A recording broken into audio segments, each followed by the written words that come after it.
welcome back. Today we're going to look at a book called The Secret Teaching of All Ages by Manly P. Hall, 33rd degree Freemason.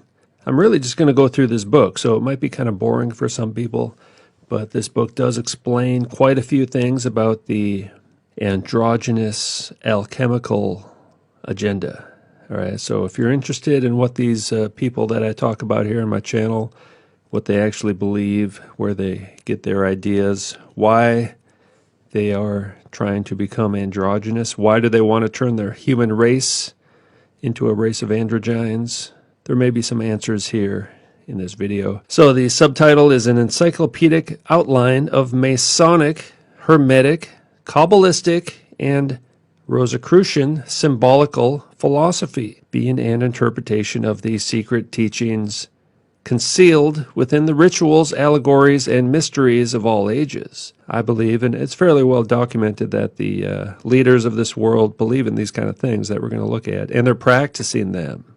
All right, so this is written in 1928. Let's begin. All right, here in yellow it says, the science of equilibrium is the key of occult science.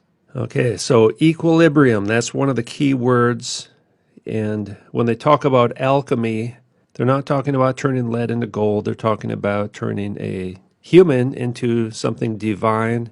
And the way they go about doing that is through the practice of androgyny, which is, and they have a lot of keywords such as equilibrium, balance, unity, harmony, things like that. And up there on top it says the Kabbalists next established a human figure in each of the four worlds. All right, now I don't have time to get into all these four worlds and all that, but it says these four are called the world men, and this relates back to Adam Kadmon, the androgynous Adam we've seen before. They are considered androgynous and are the prototypes of humanity. So if you have a religion where you believe the prototypes of humanity are androgynous, it might make sense that you want to become androgynous again, right? And again, here we've seen this before, the archetypal man, Adam Kadmon.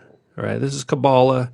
This is what a lot of Jews believe even today, who, in his individuality or unity, is yet dual or bisexual, which means male-female. He's the prototype of all humanity, the first androgyne at the apex of the upper triangle, a masculine active potency combined with a feminine passive potency. From the union of these two was produced beauty, clemency, the spiritual son, known by the divine name Elohim. So they have a kind of a funny way of reading the Bible, and they interpret it totally differently. All right, so and again here they're talking about the tree of life, tree of knowledge of good and evil, the mystery of equilibrium, of course, right? They see equilibrium as like salvation, balance, the secret of immortality, all right? Tree of the knowledge of good and evil represents polarity or unbalance, the secret of mortality. So polarity and unbalance, that's bad. That results in death, the separation of the two sexes. So their goal is to get back into balance, and that will result in immortality. Unbalanced forces perish in the void, declares the secret work. And then it says below, humanity will ultimately regain completion. Now they're talking about an Egyptian god named Serapis, who had manly strength and womanly grace, and whose face had a heavy beard, but was also decidedly feminine. The figure of Serapis was usually robed from head to foot in heavy draperies, well, kind of like the Statue of Liberty, believed by initiates to conceal the fact that his body was androgynous. All right, so this androgynous deity goes back to Egypt, and even further back, all across antiquity, you'll come across androgynous gods. And also this idea of the original androgynous human, all right? To the Egyptians, the Sphinx was the symbol of strength and intelligence. It was portrayed as androgynous, partaking of both the positive and negative creative powers. The secret of the Sphinx, masculine in front, feminine behind.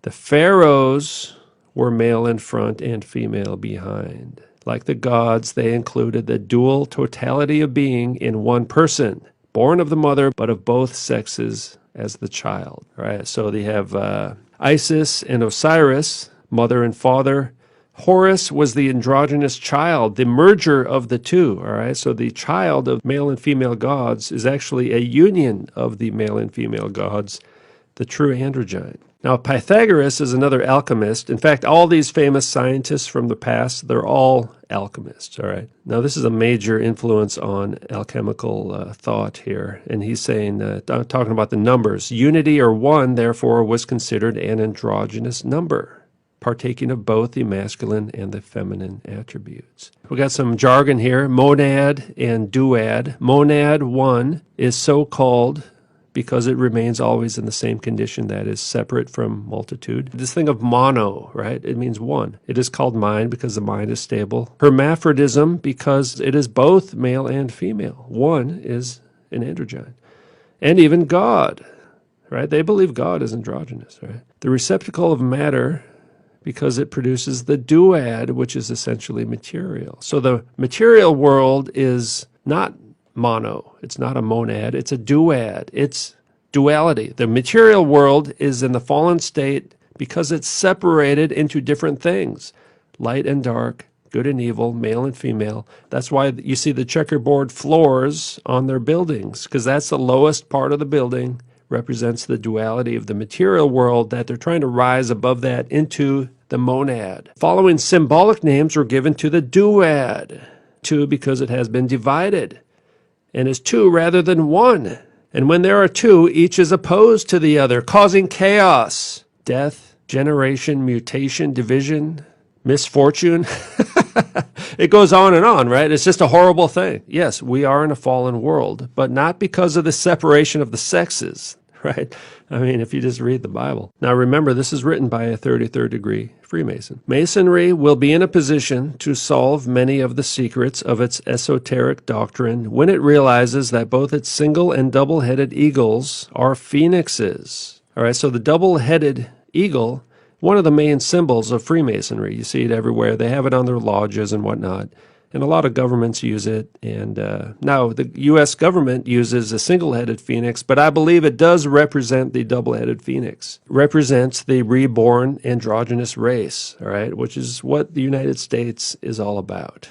Sorry to tell you. And that to all initiates and philosophers, all right, initiates and philosophers. Philosophers is another one of these key words. The phoenix is the symbol of the transmutation and regeneration of the creative energy, commonly called the accomplishment of the great work. What is the great work? What are they doing? What are they motivated by? What are they trying to achieve? The double-headed phoenix is the prototype of an androgynous man.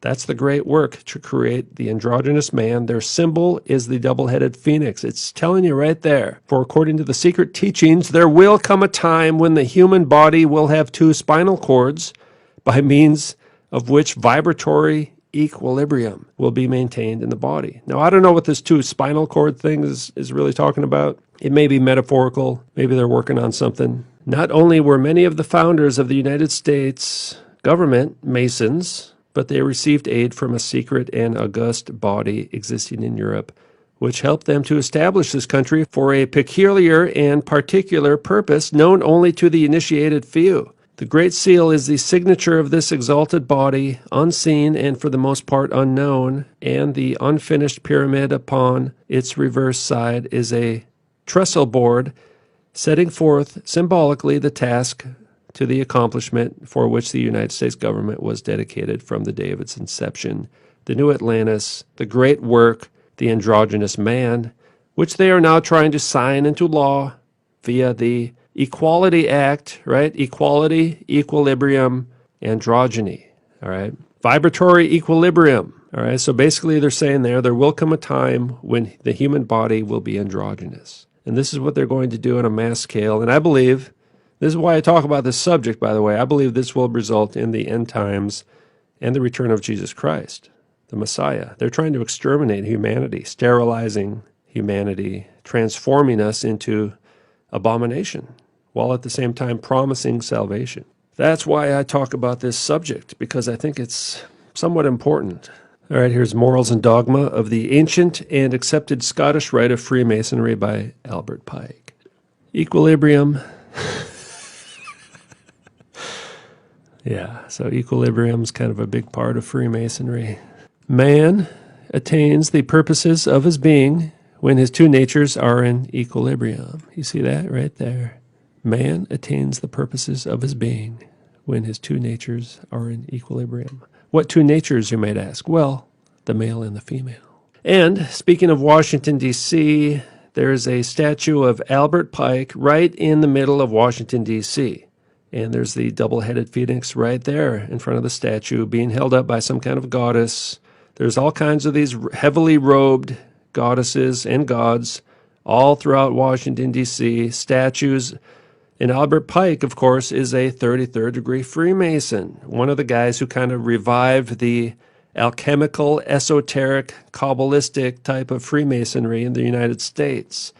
All right, they have a statue to a 33rd degree Freemason right there in Washington, D.C., with the double-headed phoenix, the symbol of the androgynous man rising from the ashes of the duad into the monad. Back to mono.